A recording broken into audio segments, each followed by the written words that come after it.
Kangjeng Rasulullah miwarang ngubaran ku sodaqoh.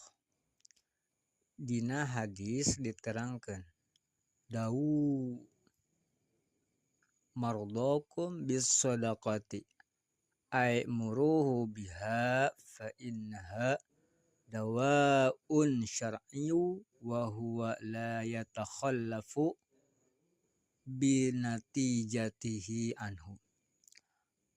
Hartina kudu ngubaran aranjeun kabeh kanu gering ku sodaqoh.